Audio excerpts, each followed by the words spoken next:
The Punjab talks channel ਦੇ तमाम तर दर्शकों ਨੂੰ ਮੇਰੇ ਵੱਲੋਂ ਸਭ ਤੋਂ ਪਹਿਲਾਂ ਬੜੇ ਅਦਬ ਤੇ ਸਤਿਕਾਰ ਨਾਲ ਸਤਿ ਸ਼੍ਰੀ ਅਕਾਲ, ਆਦਾਬ ਅਤੇ ਨਮਸਕਾਰ। ਨਵੇਂ ਵਿਸ਼ੇ ਤੁਹਾਡੇ ਲਈ ਲੈ ਕੇ ਆਉਂਦੇ ਹਾਂ ਵਿਚਾਰ ਚਰਚਾ ਦੇ ਅਧੀਨ। ਅੱਜ ਦੇ ਐਪੀਸੋਡ ਦਾ ਮਜ਼ਮੂਨ ਹੈ, ਵਿਸ਼ਾ ਹੈ ਸਿੱਖ ਧਰਮ ਵਿੱਚ ਲੰਗਰ ਦਾ ਸੰਕਲਪ। ਲੰਗਰ ਦਾ ਮਤਲਬ ਹੈ ਆਮ ਬੋਲਚਾਲ ਦੀ ਭਾਸ਼ਾ ਵਿੱਚ ਸਮੂਹਕ ਤੌਰ 'ਤੇ ਇਕੱਠੇ ਬੈਠ ਕੇ ਭੋਜਨ ਛਕਣਾ, ਅੰਨ ਗ੍ਰਹਿਣ ਕਰਨਾ। ਇਹਦੇ ਰੂਪ ਚਾਹੇ ਬਦਲ ਗਏ ਨੇ, ਪਰ ਸੰਕਲਪ ਜਿਹੜਾ ਇਹ ਬਹੁਤ ਪੁਰਾਣਾ ਹੈ। ਇਹ ਦੇਣ ਬਹੁਤ ਵੱਡੀ ਹੈ ਅਤੇ ਮਨੁੱਖਤਾ ਨੂੰ ਇਹ ਦੇਣ ਦਿੱਤੀ ਹੈ ਸਮੂਹਕ ਲੰਗਰ ਦੀ ਸਿੱਖ ਧਰਮ ਨੇ। ਪਹਿਲਾਂ ਸਤਯੁਗ ਤੋਂ ਲੈ ਕੇ ਤ੍ਰੇਤਾ, ਫਿਰ ਜਿਹੜੇ ਯੁੱਗ ਹੋਏ ਨੇ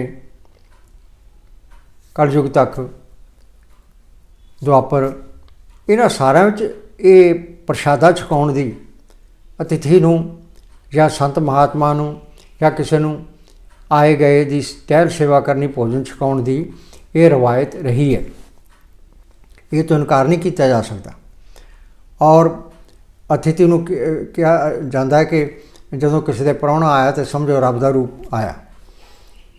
ਅਤੇ ਖਾਸ ਤੌਰ 'ਤੇ ਜ਼ਰੂਰਤਮੰਦ ਨੂੰ ਭੋਜਨ ਛਕਾਉਣ ਦੀ ਬਹੁਤ ਵੱਡੀ ਅਹਿਮੀਅਤ ਹੈ ਅਤੇ ਸਹੀ ਮਾਅਨਿਆਂ ਵਿੱਚ ਭੋਜਨ ਛਕਾਇਆ ਹੋਇਆ ਉਹ ਹੀ ਸਕਾਰਥ ਅਤੇ ਸਫਲ ਗਿਣਿਆ ਜਾਂਦਾ ਹੈ।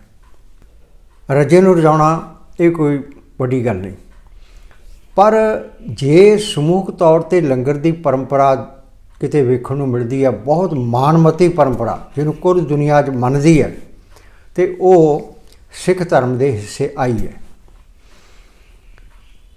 ਮਨੁੱਖ ਦੀਆਂ 3 ਵੱਡੀਆਂ ਲੋੜਾਂ ਨੇ: ਕੁੱਲੀ, ਗੁੱਲੀ ਅਤੇ ਜੁੱਲੀ। ਕੁੱਲੀ ਦਾ ਮਤਲਬ ਰਹਿਣ ਲਈ ਛੱਤ, ਗੁੱਲੀ ਦਾ ਮਤਲਬ ਪ੍ਰਸ਼ਾਦਾ, ਕਿਉਂਕਿ ਅੰਨ ਅੰਦਰ ਜਾਏਗਾ ਅਤੇ ਮਨੁੱਖ ਕੰਮ ਕਰੇਗਾ, ਐਨਰਜੀ ਮਿਲੇਗੀ। ਅਤੇ ਜੁੱਲੀ ਪਹਿਨਣ ਪਚਣ ਲਈ ਕੱਪੜਾ, ਇਹਨੂੰ ਰੋਟੀ, ਕੱਪੜਾ ਅਤੇ ਮਕਾਨ ਵੀ ਕਹਿ ਦਿੰਦੇ ਆ। 3 ਬੇਸਿਕ ਲੋੜਾਂ ਨੇ ਅਤੇ ਭਗਤਾਂ ਨੇ ਵੀ ਇਹਦੀ ਮੰਗ ਕੀਤੀ ਹੈ ਬਾਣੀ ਵਿੱਚ। ਭਗਤ ਧੰਨਾ ਜੀ ਨੇ ਤਾਂ ਖੁੱਲ੍ਹ ਕੇ ਕੀਤੀ ਹੈ, ਹੋਰਨਾਂ ਭਗਤਾਂ ਨੇ ਵੀ ਕੀਤੀ ਹੈ। ਇਸ ਕਰਕੇ ਇਹ ਲੰਗਰ ਜਿਹੜਾ ਹੈ, ਇਹ ਦੀ ਅਗਰ ਆਪਾਂ ਡੂੰਘਾਈ ਨਾਲ ਅਧਿਐਨ ਕਰੀਏ ਕਿ ਇਹਦੀ ਸ਼ੁਰੂਆਤ ਕਿਵੇਂ ਹੋਈ। ਇਹਦੀ ਸ਼ੁਰੂਆਤ ਪਹਿਲੀ ਪਾਤਸ਼ਾਹੀ ਜ਼ਾਹਰ ਪੀਰ ਜਗਤ ਗੁਰ ਬਾਬਾ, ਧੰਨ ਧੰਨ ਸ਼੍ਰੀ ਗੁਰੂ ਨਾਨਕ ਦੇਵ ਜੀ ਮਹਾਰਾਜ, ਪਹਿਲੀ ਪਾਤਸ਼ਾਹੀ ਸਿੱਖ ਧਰਮ ਦੇ ਬਾਨੀ, ਉਹਨਾਂ ਨੇ ਕੀਤੀ। ਸੰਸਾਰ 'ਤੇ ਮੈਂ ਕਹਿੰਦਾ ਬਹੁਤ ਵੱਡਾ ਪਰਉਪਕਾਰ, ਜਿੰਨੇ ਪਰਉਪਕਾਰ ਗੁਰੂ ਨਾਨਕ ਦੇਵ ਜੀ ਦੇ ਨੇ ਸ਼ਾਇਦ ਹੀ ਕਿਸੇ ਮਹਾਂਪੁਰਖ ਦੇ ਹੋਣ। ਸਾਰੇ ਪੂਜਣਯੋਗ ਨੇ, ਸਾਰੇ ਧਰਮ ਪਵਿੱਤਰ ਨੇ, ਸਾਰੇ ਗ੍ਰੰਥ ਪਵਿੱਤਰ ਨੇ, ਸਾਰੇ ਸੱਚਾਈ ਦਾ, ਨੇਕੀ ਦਾ, ਸਦਾਚਾਰ ਦਾ ਉਪਦੇਸ਼ ਦਿੰਦੇ ਨੇ। ਪਰ ਜਿਹੜੀ ਵਿਲੱਖਣਤਾ ਹੈ ਉਹਦਾ ਜ਼ਿਕਰ ਜ਼ਰੂਰ ਕਰਨਾ ਬਣਦਾ। ਜੇ ਅਸੀਂ ਨਹੀਂ ਕਰਦੇ ਤਾਂ ਅਸੀਂ ਫਰਜ਼ ਤੋਂ ਕੋਤਾਹੀ ਕਰਦੇ। ਤੁਹਾਨੂੰ ਸਾਰਿਆਂ ਨੂੰ ਸਾਖੀ ਯਾਦ ਹੈ, ਸਿਰਫ ਮੈਂ ਤਾਂ ਯਾਦ ਕਰਾਉਣੀ ਚਾਹੁੰਦਾ ਕਿ ਪ੍ਰਥਾ ਪ੍ਰਾਰੰਭ ਕਿਵੇਂ ਹੋਈ। ਜਦੋਂ ਗੁਰੂ ਸਾਹਿਬ ਨੂੰ ਬਾਲਪਨ ਵਿੱਚ ਮਾਂ ਬਾਪ ਦੀ ਇੱਛਾ ਹੁੰਦੀ ਹੈ ਕਿ ਉਹ ਦੁਨਿਆਵੀ ਕੰਮ ਕਰੇ, ਉਹ ਬੰਦਗੀ ਵਿੱਚ ਲੀਨ ਰਹਿੰਦੇ ਸਨ। ਉਹਨਾਂ ਨੂੰ ਪਿਤਾ ਨੇ ਪਹਿਲਾਂ ਮੱਝਾਂ ਚਾਰਨ ਭੇਜਣਾ, ਉੱਧਰ ਵੀ ਉਹ ਆਪਣੇ ਬੰਦਗੀ ਵਿੱਚ ਲੀਨ ਰਹਿੰਦੇ ਸਨ। ਫਿਰ ਇੱਕ ਦਿਨ ਉਹਨਾਂ ਨੇ ਕਿਹਾ ਇਹਨਾਂ ਨੂੰ ਕੋਈ ਹੋਰ ਕੰਮ ਕਰ ਲਾਈਏ। ਉਹਨਾਂ ਨੂੰ ਕਿਹਾ ਚਲੋ ਤੁਸੀਂ ਹੱਟੀ ਪਾਓ, ਵਣਜ ਕਰੋ। 20 ਰੁਪਈਏ ਦਿੱਤੇ। 20 ਰੁਪਈਏ ਦੇ ਕੇ ਅਤੇ ਉਹਨਾਂ ਨੂੰ ਕਿਹਾ ਵੀ ਜਾ ਕੇ ਚੂੜਕਾਣੇ ਦੀ ਗੱਲ ਹੈ, ਗੁਰਦੁਆਰਾ ਸੱਚਾ ਸੌਦਾ ਉੱਥੇ ਬਣਿਆ ਹੋਇਆ ਗੁਰੂ ਸਾਹਿਬ ਦੀ ਯਾਦ ਵਿੱਚ, ਇਹ ਤੁਸੀਂ ਜਾ ਕੇ ਆਪਣਾ ਸਮੱਗਰੀ ਲਿਆਓ ਅਤੇ ਉਹਦੇ ਨਾਲ ਆਪਣੀ ਦੁਕਾਨ ਸ਼ੁਰੂ ਕਰੋ।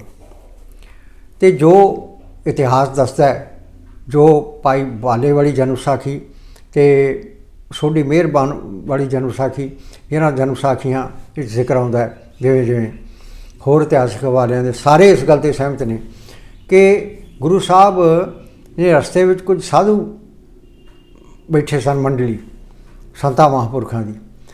ਉਹਨਾਂ ਨੇ ਦੇਖਿਆ ਜਦੋਂ ਉਹਨਾਂ ਦੇ ਕੋਲ, ਕਿਉਂਕਿ ਭਜਨ ਬੰਦਗੀ ਵੱਲ ਤਾਂ ਉਹਨਾਂ ਦਾ ਰੁਝਾਨ ਸੀਗਾ ਹੀ, ਉਹ ਰੱਬੀ ਰੂਪ ਸਨ, ਆਪ ਅਕਾਲ ਪੁਰਖ ਆਪ ਸੰਸਾਰ ਵਿੱਚ ਆਇਆ ਸੀ, ਆਪ ਨਾਰਾਇਣ ਕਲਾ ਧਾਰ ਜਗ ਮੈਂ ਪਰਵਰਿਓ, ਨਿਰੰਕਾਰ ਆਕਾਰ ਜੋਤ ਜਗ ਮੰਡਲ ਕਰਿਓ, ਬਾਣੀ ਵਿੱਚ ਦਰਜ ਹੈ। ਇਹ ਬਾਣੀ ਭੱਟਾਂ ਦੀ ਹੈ, ਸਵਈਆ। ਤੋ ਉਹ ਨਿਰੰਕਾਰ ਰੂਪੀ ਗੁਰੂ ਨਾਨਕ ਦੇਵ ਜੀ ਜਾਂ ਬਾਲਕ ਨਾਨਕ ਨੇ ਜਦੋਂ ਵੇਖਿਆ ਕਿ ਸਾਧੂ ਨੇ ਅਤੇ ਇਹਨਾਂ ਨੂੰ ਪ੍ਰਸ਼ਾਦੇ ਦੀ ਲੋੜ ਹੈ, ਉਹਨਾਂ ਨੇ ਮਹਿਸੂਸ ਕੀਤਾ। ਉਹਨਾਂ ਨੇ 20 ਰੁਪਏ ਜਿਹੜੇ ਸੀ ਪਿਤਾ ਨੇ ਦਿੱਤੇ, ਉਦੋਂ 20 ਰੁਪਏ ਦਾ ਹਿਸਾਬ ਲਾ ਲਓ ਵੀ ਕਿੰਨੀ ਕੀਮਤ ਹੋਏਗੀ। ਉਹਨਾਂ ਨੇ ਸਾਰਾ ਖਾਣ ਪੀਣ ਦਾ ਸਮਾਨ ਜੋ ਸੀ, ਲੰਗਰ ਦਾ ਸਮਾਨ ਲਿਆ ਅਤੇ ਉਹ ਲਿਆ ਕੇ ਉੱਥੇ ਉਹਨਾਂ ਨੂੰ ਦੇ ਦਿੱਤਾ। ਉੱਥੇ ਫਿਰ ਕਹਿੰਦੇ ਨੇ ਲੰਗਰ ਬਣਿਆ। ਲੰਗਰ ਬਣਿਆ ਕਿ ਸੰਤਾਂ ਮਹਾਂਪੁਰਖਾਂ ਦੀ ਜੋ ਮੰਡਲੀ ਸੀ ਉਹਨੇ ਲੰਗਰ ਛਕਿਆ, ਗੁਰੂ ਸਾਹਿਬ ਸੇਵਾ ਕੀਤੀ ਅਤੇ ਅਸੀਸ ਪ੍ਰਾਪਤ ਕੀਤੀ। ਜਦੋਂ ਪਿਤਾ ਨੂੰ ਪਤਾ ਲੱਗਾ ਕਿ ਇਹ ਤਾਂ ਉੱਥੇ ਪੈਸੇ 20 ਰੁਪਏ ਉਹਨਾਂ ਦੇ ਹਿਸਾਬ ਨਾਲ ਤਾਂ ਪੈਸੇ ਜ਼ਾਇਆ ਕਰਿਆ, ਰੋੜਿਆ, ਉਹਨਾਂ ਨੇ ਫਿਰ ਕਹਿੰਦੇ ਨੇ ਕਿ ਇਤਿਹਾਸ ਦੱਸਦਾ ਵੀ ਉਹਨਾਂ ਨੂੰ ਮੰਦਾ ਚੰਗਾ ਤਾਂ ਕਿਹਾ ਹੀ, ਕੁਝ ਚਪੇੜਾ ਮਾਰਨ ਤੱਕ ਵੀ ਗਏ। ਪਰ ਭੈਣ ਨਾਨਕੀ ਜਿਹੜੀ ਸੀ ਗੁਰੂ ਸਾਹਿਬ ਦੀ ਸਭ ਤੋਂ ਪਹਿਲੀ ਸਿੱਖ ਸੀ, ਰਾਏ ਬੁਲਾਰ ਅਤੇ ਭੈਣ ਨਾਨਕੀ, ਬੇਬੇ ਨਾਨਕੀ। ਬੇਬੇ ਨਾਨਕੀ ਨੇ ਇਹ ਸਮਝ ਲਿਆ ਸੀ ਕਿ ਇਹ ਮੇਰਾ ਵੀਰਾ ਜਿਹੜਾ ਇਹ ਰੱਬੀ ਅਵਤਾਰ ਹੈ, ਇਹ ਅਕਾਲ ਪੁਰਖ ਰੱਬ ਆਪ ਦੁਨੀਆ ਵਿੱਚ ਆਇਆ ਸੰਸਾਰ ਨੂੰ ਧਾਰਨ ਲਈ। ਇਸ ਕਰਕੇ ਪ੍ਰੋਫੈਸਰ ਹਰਚੰਦ ਸਿੰਘ ਜੀ ਬਹੁਤ ਵੱਡੇ ਰਾਗੀ ਹੋਏ ਨੇ, ਉਹ ਗੀਤ ਬੜੇ ਸੁੰਦਰ ਲਿਖਦੇ ਸਨ ਅਤੇ ਗਾਉਂਦੇ ਸਨ। ਜਿੱਥੇ ਕਲਾਸੀਕਲ ਦੇ ਮਾਹਰ ਸਨ, ਉੱਥੇ ਗੁਰਮਤਿ ਸੰਗੀਤ ਦੇ ਮਾਹਰ ਸਨ, ਉੱਥੇ ਉਹਨਾਂ ਦੀ ਜਿਹੜੀ ਕਾਵਿਕ ਸ਼ੈਲੀ ਸੀ, ਉਹਨਾਂ ਨੇ ਉੱਥੇ ਇੱਕ ਗੀਤ ਲਿਖਿਆ, ਬਾਪੂ ਮਾਰਦਾ ਵੀਰ ਨੂੰ ਕਿਉਂ, ਨਾ ਗੁੱਸੇ ਵਿੱਚ ਆ ਨਾ ਤੂੰ ਘਬਰਾ, ਵੀਰ ਨੂੰ ਛੋੜ ਦੇ ਬਾਬਲਾ, ਵੀਰ ਨੂੰ ਛੋੜ ਦੇ ਬਾਬਲਾ। ਉਹਨੇ ਕਿਹਾ ਮਾਰਨਾ ਇਹਨੂੰ, ਇਹ ਤੂੰ ਰੱਬ ਦੇ ਚਪੇੜਾ ਮਾਰੀਆਂ। ਇਹ ਇੱਕ ਕਵੀ ਦੀ ਹੋਰ ਦੀ ਵੀ ਰਚਨਾ ਹੈ। ਚਾਂਦੀ ਦੀਆਂ ਛਿਲਣਾ ਸੀ ਕੀ ਨਕਾਰੀਆਂ, ਬੰਦਿਆ ਤੂੰ ਰੱਬ ਦੇ ਚਪੇੜਾ ਮਾਰੀਆਂ। ਉਹ ਮਹਿਤਾ ਕਾਲੂ ਤਾਂ ਇੱਕ ਆਮ ਵਿਅਕਤੀ ਸੀ ਨਾ, ਅਤੇ ਗੁਰੂ ਨਾਨਕ ਦੇਵ ਜੀ ਰੱਬ ਰੂਪ ਸਨ। ਤੋ ਉੱਥੋਂ ਇਹ ਲੰਗਰ ਦੀ ਪ੍ਰਥਾ ਜਿਹੜੀ ਹੈ ਇਹ ਆਰੰਭ ਹੋਈ। ਇਹਦੇ ਜਨਮਦਾਤਾ, ਇਹਦੇ ਬਾਨੀ, ਇਹਦੇ ਸੰਸਥਾਪਕ ਪਹਿਲੀ ਪਾਤਸ਼ਾਹੀ ਸਾਹਿਬ ਸ਼੍ਰੀ ਗੁਰੂ ਨਾਨਕ ਦੇਵ ਜੀ ਮਹਾਰਾਜ ਨੂੰ ਮੰਨਿਆ ਜਾਂਦਾ ਹੈ। ਉਸ ਤੋਂ ਬਾਅਦ ਆ ਜਾਓ, ਜਦੋਂ ਇੱਥੇ ਆ ਗਏ, ਕਰਤਾਰਪੁਰ ਨਗਰ ਵਸਾਇਆ, ਇੱਥੇ ਵੀ ਲੰਗਰ ਚੱਲਦਾ ਰਿਹਾ, ਇੱਥੇ ਕਥਾ ਵੀ ਚੱਲਦੀ ਰਹੀ, ਕੀਰਤਨ ਵੀ ਚੱਲਦਾ ਰਿਹਾ। ਫਿਰ ਵਸਾਇਆ, ਫਿਰ ਆਣ ਸਤਿਗੁਰੂ ਖੰਡੂਰ। ਫਿਰ ਜਦੋਂ ਗੁਰੂ ਅੰਗਦ ਦੇਵ ਜੀ ਮਹਾਰਾਜ ਗੱਦੀ 'ਤੇ ਸੁਭਾਇਮਾਨ ਹੋਏ, ਖਡੂਰ ਸਾਹਿਬ 'ਚ ਲੰਗਰ ਚੱਲਣ ਲੱਗਾ। ਉੱਥੇ ਘਿਓ ਵਾਲੀ ਖੀਰ ਬਣਦੀ ਹੁੰਦੀ ਸੀ, ਖੀਰ ਘਿਆਲੀ ਖੀਰ ਉਹਨੂੰ ਕਹਿੰਦੇ ਸਨ। ਉਹ ਮਾਤਾ ਖੀਵੀ ਜੀ ਗੁਰੂ ਸਾਹਿਬ ਦੇ ਮਹਿਲ, ਗੁਰੂ ਅੰਗਦ ਦੇਵ ਜੀ ਦੇ, ਉਹ ਆਪ ਵਰਤਾਉਂਦੇ ਸਨ। ਮੱਲਾਂ ਦੀ ਜਦੋਂ ਸ਼ਾਮ ਨੂੰ ਕੁਸ਼ਤੀ ਹੁੰਦੀ ਸੀ ਅਤੇ ਗੁਰੂ ਸਾਹਿਬ ਉਹਨਾਂ ਦੀ ਕੁਸ਼ਤੀਆਂ ਆਪ ਵੇਖਦੇ ਸਨ, ਕਿ ਫਿਰ ਸੰਗਤ ਨੂੰ ਬਿਠਾ ਕੇ ਸਾਰੀ ਸੰਗਤ ਨੂੰ ਹੀ ਉਹਨਾਂ ਨੂੰ ਖਾਸ ਤੌਰ 'ਤੇ ਤਾਂ ਕਿ ਤਕੜੇ ਰਹਿਣ ਮੇਰੇ ਸਿੱਖ, ਗੁਰੂ ਦੇ ਸਿੱਖ ਜਿਹੜੇ ਆ ਉਹ ਜਿਸਮਾਨੀ ਤੌਰ 'ਤੇ ਵੀ ਨਰੋਏ ਰਹਿਣ, ਅਤੇ ਤਾਂ ਹੀ ਆਤਮਿਕ ਤੌਰ 'ਤੇ ਨਰੋਏ ਰਹਿ ਸਕਣਗੇ। ਕਿਉਂਕਿ ਕਹਿੰਦੇ ਨੇ ਨਾ, ਇੱਕ ਨਿਰੋਗ ਸਰੀਰ ਵਿੱਚ ਹੀ ਨਿਰੋਗ ਆਤਮਾ ਦਾ ਵਾਸਾ ਹੁੰਦਾ ਹੈ। ਇਹ ਸੀ ਗੁਰੂ ਸਾਹਿਬ ਦਾ। ਫਿਰ ਲੰਗਰ ਦੀ ਪ੍ਰਥਾ ਹੋਰ ਮਜ਼ਬੂਤ ਹੋਈ। ਫਿਰ ਗੁਰੂ ਅਮਰਦਾਸ ਜੀ ਵੇਲੇ ਤਾਂ ਇਹ ਅਰੂਸ 'ਤੇ ਯਾਨੀ ਸਿਖਰਾਂ 'ਤੇ ਜਾ ਪਹੁੰਚੀ। ਯਾਨੀ ਜਦੋਂ ਤੁਸੀਂ ਇਹ ਸਾਖੀ ਬਹੁਤ ਵਾਰੀ ਸੁਣੀ ਹੈ ਕਿ ਜਦੋਂ ਅਕਬਰ ਬਾਦਸ਼ਾਹ ਗੁਰੂ ਸਾਹਿਬ ਦੀ ਮਹਿਮਾ ਸੁਣ ਕੇ ਅਤੇ ਉਹਦੇ ਮਨ ਵਿੱਚ ਇਹ ਵਿਚਾਰ ਆਇਆ ਵੀ ਐਸੇ ਸਤਿਗੁਰ ਦੇ, ਕਿਉਂਕਿ ਜਿਹੜਾ ਅਕਬਰ ਸੀ ਉਹ ਬੜਾ ਸੁਲ੍ਹਾਕੁਲ ਅਤੇ ਹੋਰਨਾਂ ਧਰਮਾਂ ਵੱਲ ਬਹੁਤ ਖੁੱਲ੍ਹ ਦਿਲੀ ਵਾਲਾ, ਸਦਭਾਵਨਾ ਵਾਲਾ ਵਤੀਰਾ ਰੱਖਦਾ ਸੀ। ਉਹਨੇ ਇੱਕ ਆਪਣਾ ਧਰਮ ਵੀ ਚਲਾਇਆ ਸੀ ਜਿਹੜਾ ਕਿ ਚੱਲ ਨਹੀਂ ਸਕਿਆ ਬਹੁਤਾ। ਉਹਦੇ ਵਿੱਚ ਵੀ ਸਾਰੇ ਧਰਮਾਂ ਦਾ ਸਮਾਵੇਸ਼ ਸੀ, ਅਤੇ ਹਰ ਧਰਮ ਦਾ ਸਤਿਕਾਰ ਕਰਦਾ ਸੀ। ਉਹਨੇ ਗੁਰੂ ਸਾਹਿਬ ਦੀ ਮਹਿਮਾ ਸੁਣੀ ਅਤੇ ਆਪ ਦਰਸ਼ਨ ਕਰਨ ਲਈ ਆਪਣੇ ਅਹਿਲਕਾਰਾਂ ਦੇ ਨਾਲ ਆਇਆ। ਜਦੋਂ ਉਹਨਾਂ ਨੇ ਕਿਹਾ ਵੀ ਅਕਬਰ ਬਾਦਸ਼ਾਹ ਦਿੱਲੀ ਤੋਂ ਆਇਆ ਦਰਸ਼ਨ ਕਰਨ ਲਈ, ਅਤੇ ਗੁਰੂ ਸਾਹਿਬ ਨੇ ਕਿਹਾ, ਗੁਰੂ ਅਮਰਦਾਸ ਸੱਚੇ ਪਾਤਸ਼ਾਹ ਨੇ, ਉਹਨਾਂ ਨੇ ਕਿਹਾ ਪ੍ਰਥਮੇ ਪੰਗਤ ਪਾਛੇ ਸੰਗਤ, ਪਹਿਲਾਂ ਬੈਠ ਕੇ ਲੰਗਰ 'ਚ ਪ੍ਰਸ਼ਾਦਾ ਛਕੇ, फिर उन्होंने दर्शन होणगे, फिर मचमड़ास होणगे। तो लिहाजा उधर जो लंगर में जाके बैठा, प्रसादा छकिया, तो उत्थे देखिया कि अमीर गरीब, उच्चा नीवा, बिरध, बच्चे, नौजवान, बीबियाँ, राव रंक, जिथे राजा बैठा है उत्थे प्रजा भी बैठी है, फकीर साधु भी बैठे ने, ना कोई बंदा रहा ना कोई बंदा नवाज। ऐसा दृश्य देखिया तो गदगद हो गया। लंगर छकिया, बड़ा उन्होंने यानी आत्मक आनंद मिला, तृप्ति हुई उहदी, बड़ा प्रसन्न होया, गदगद होया।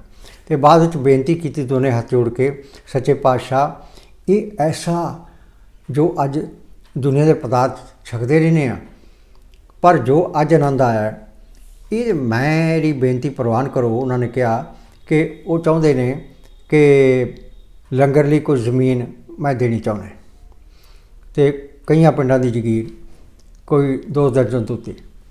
तो गुरु साहब ने कहा, गुरु अमरदास सच्चे पातशाह कहने लगे, बादशाह सलामत, थोड़ा बहुत बहुत धन्यवाद, थोड़ी भावना की मैं कदर करदा, पर गुरु के लंगर गुरु की संगतां ही चलाउंदियां ने, गुरु पातशाह आप ही चलाउंदे ने।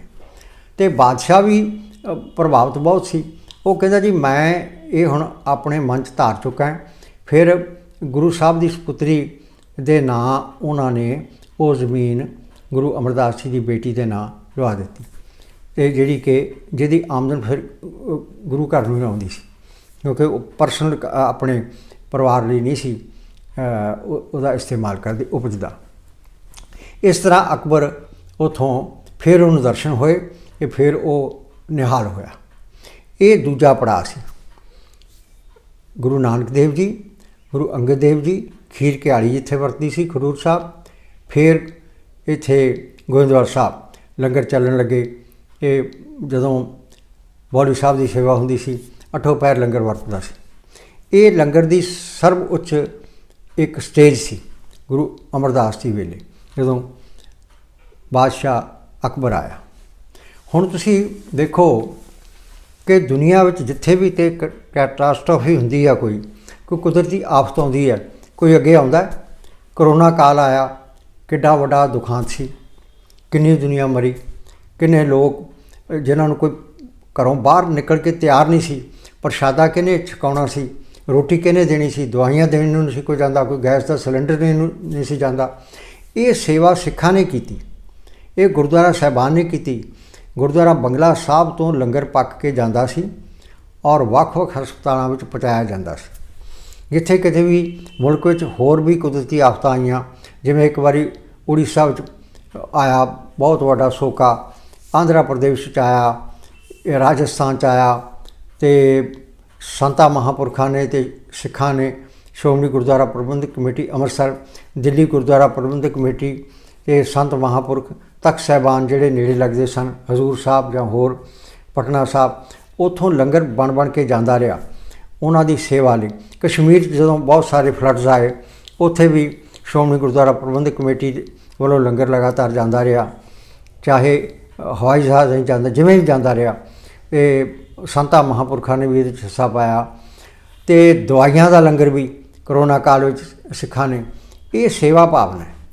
ये लंगर जिहड़ा 8 पैर गुरु का लंगर, गुरु गोबिंद सिंह साहब लंगर में खास दिलचस्पी रखते सन। उत्थे कहते बहुत सारे लंगर चलते रहिंदे सन। तो जिहड़ा दीवान नंद लाल गोया का लंगर सी, जिहड़ा गुरु साहब का दरबारी कवि सी और सब तो सुप्रीम कवि सी, ते बहुत वड्डा विद्वान सी। पहला औरंगजेब के बच्चों नूं पढ़ाया करता सी फारसी, तो औरंगजेब हर चंगी चीज़ नूं चाहुंदा सी भी मेरे कोल होवे। ये एडे वड्डे विद्वान नूं भी चाहुंदा सी कि वो इस्लाम में शामिल हो जाए, इस्लाम धर्म धारण कर लवे। वो फिर बचदा बचाउंदा अपने ईमान नूं कायम रखणी गुरु गोबिंद सिंह साहब की शरण च आ गया, तो उत्थे ही रहा। तो गुरु साहब तो बहुत प्यार तो मान सत्कार मिलिया।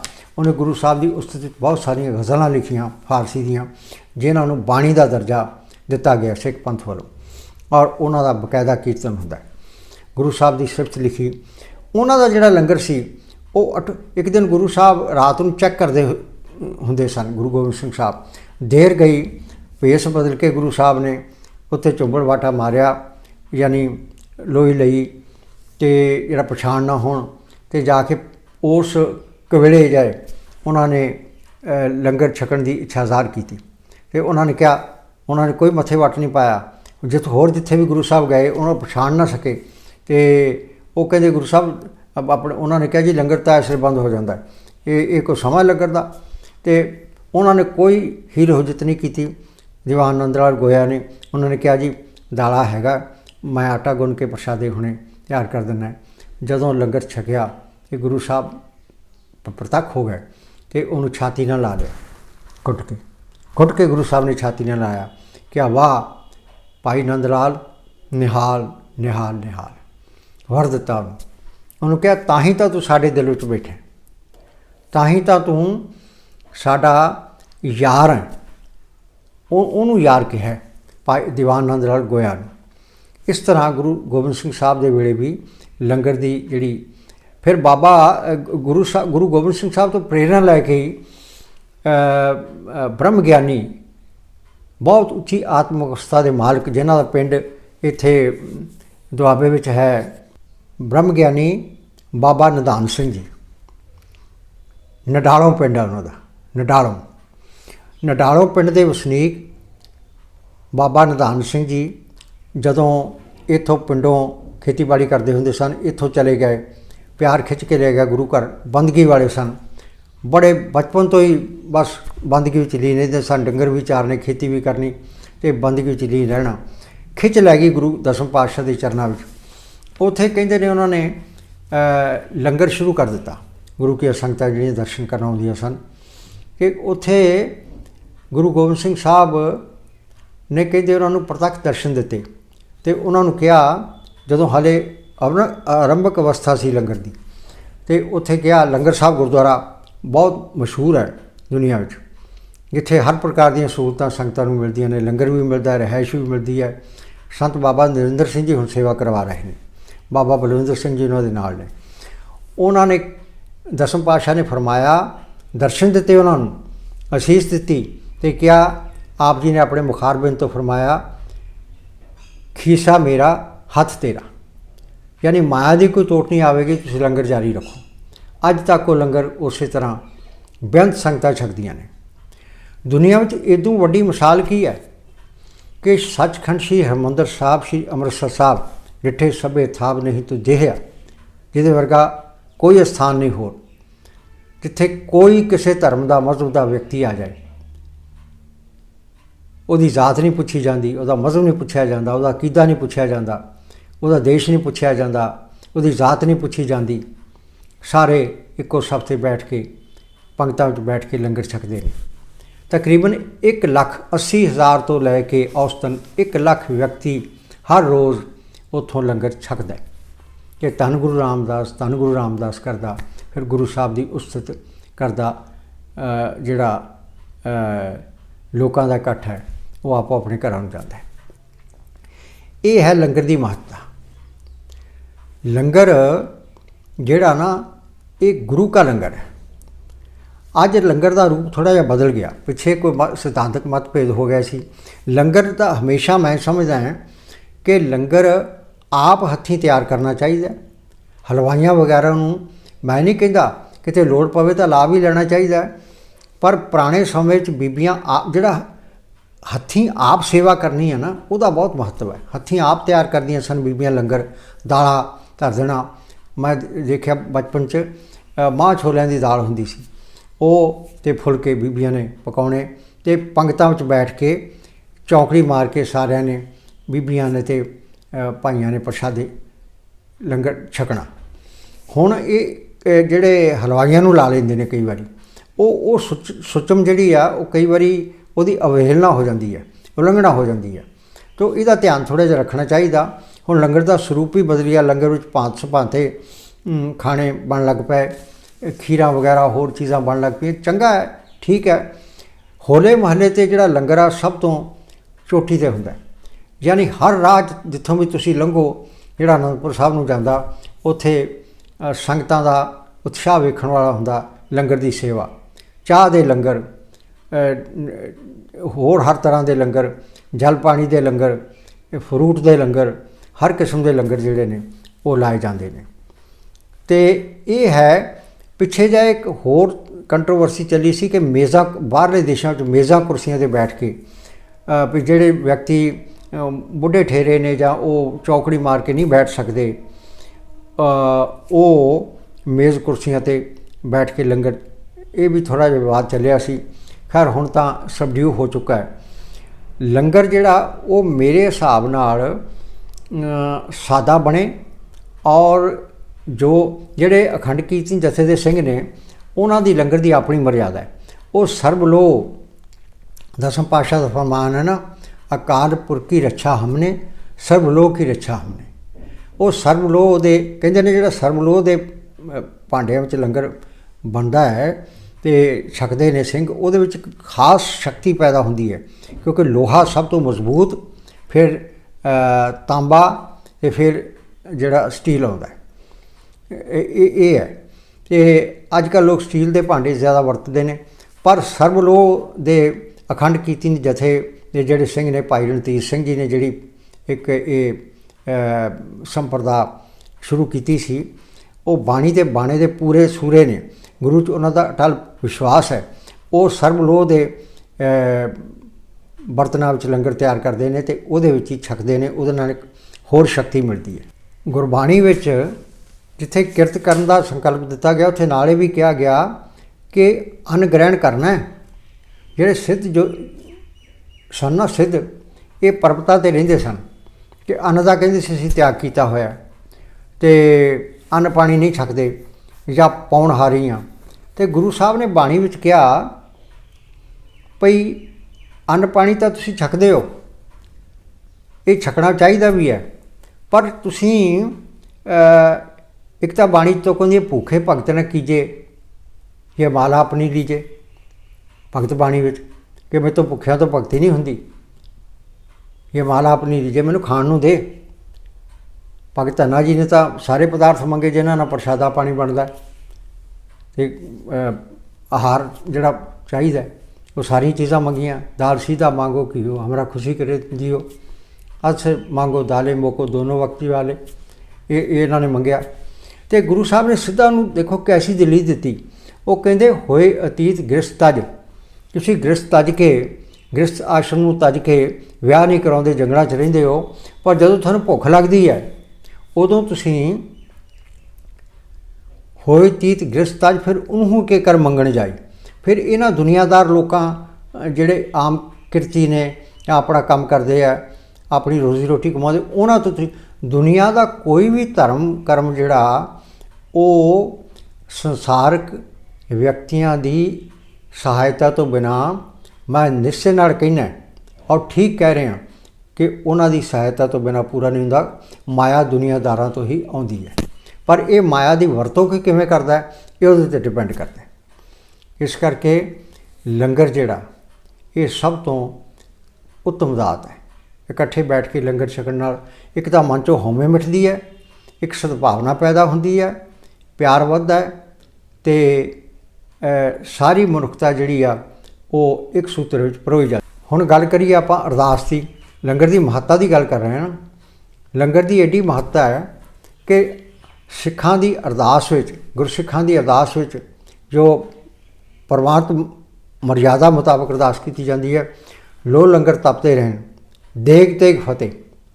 ਦੇਗ ਪਹਿਲਾਂ ਆਉਂਦੀ ਹੈ। ਦੇਗ ਕੀ ਹੈ? ਲੰਗਰ ਦਾ ਪ੍ਰਤੀਕ ਹੈ। ਤੇਗ ਧਰਮ ਦੀ ਰੱਖਿਆ ਕਰਨ ਵਾਲੇ ਲੋਕਾਂ ਦਾ ਇੱਕ ਹਥਿਆਰ ਹੈ, ਸਵੈ ਰੱਖਿਆ ਦਾ ਅਤੇ ਮਜ਼ਲੂਮਾਂ ਦੀ ਰੱਖਿਆ ਦਾ। ਦੇਗ ਤੇਗ ਫਤਿਹ।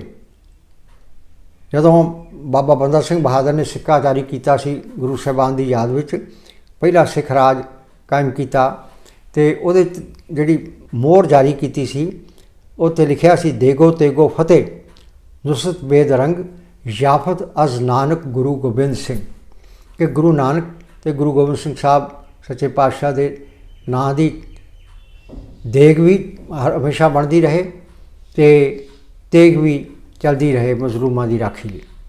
ਇਸ ਕਰਕੇ ਕਿਹਾ ਜਾਂਦਾ ਕਿ ਸੱਚੇ ਪਾਤਸ਼ਾਹ ਗੁਰੂ ਕਾ ਲੰਗਰ ਤਿਆਰ ਹੈ, ਆਪ ਜੀ ਨੂੰ ਭੋਗ ਲੱਗੇ। ਆਪ ਜੀ ਦੀ ਰਸਨੀ ਲਾਇਕ ਹੋਇਆ ਲੰਗਰ ਸੰਗਤ ਵਿੱਚ ਪ੍ਰਸ਼ਾਦ ਅਤੇ ਲੰਗਰ ਆਪ ਜੀ ਦੀ ਸੰਗਤ ਵਿੱਚ ਆਉਣ ਦੀ ਆਗਿਆ ਬਖਸ਼ੋ। ਇਹ ਆਗਿਆ ਲੈ ਕੇ ਦੇਗ ਤੇਗ ਫਤਿਹ ਅਤੇ ਫਿਰ ਜਿਹੜਾ ਲੰਗਰ ਵਰਤਾਇਆ ਜਾਂਦਾ, ਇਹ ਹੈ ਲੰਗਰ ਦੀ ਸਰਵਉੱਚਤਾ। ਇਹ ਸਰਵਉੱਚਤਾ ਨੇ ਸਿੱਖਾਂ ਦਾ ਮਾਣ ਨਾਲ ਸਿਰ ਸਾਰੀ ਦੁਨੀਆ ਵਿੱਚ ਉੱਚਾ ਕੀਤਾ। ਆਸ ਕਰਦੇ ਹਾਂ ਕਿ ਹਰ ਵਿਅਕਤੀ ਜਿਹੜਾ ਰਸ ਦੇ ਸਕਦਾ ਉਹ ਰਸ ਦੇਵੇ, ਜਿਹੜਾ ਮਾਇਕ ਸਹਾਇਤਾ ਦੇ ਸਕਦਾ ਮਾਇਕ ਸਹਾਇਤਾ ਦੇਵੇ। ਲੰਗਰ ਵਿੱਚ ਆਪਣਾ ਹਿੱਸਾ ਜ਼ਰੂਰ ਪਾਉਣਾ ਚਾਹੀਦਾ ਹੈ। ਇਹ ਬਹੁਤ ਵੱਡਾ ਪੁੰਨ ਦਾ ਕਾਰਜ ਹੈ। ਫਿਰ ਅਗਰ ਅਸੀਂ ਇਸ ਤਰ੍ਹਾਂ ਕਰਾਂਗੇ, ਇਹ ਲੋਕ ਸੁਖੀਏ ਪਰਲੋਕ ਸੁਹੇਲੇ, ਨਾਨਕ ਹਰ ਪ੍ਰਭ ਆਪੇ ਮਿਲੇ। ਖਜ਼ਾਨੇ ਭਰਪੂਰ ਰਹਿਣਗੇ। ਐਪੀਸੋਡ ਵੇਖਣ ਲਈ ਤੁਹਾਡਾ ਸਾਰਿਆਂ ਦਾ ਬਹੁਤ ਬਹੁਤ ਸ਼ੁਕਰੀਆ, ਧੰਨਵਾਦ। ਵੇਖਦੇ ਰਹੋ ਆਪਣਾ ਹਰਮਨ ਪਿਆਰਾ ਚੈਨਲ ਦਾ ਪੰਜਾਬ ਟਾਕਸ।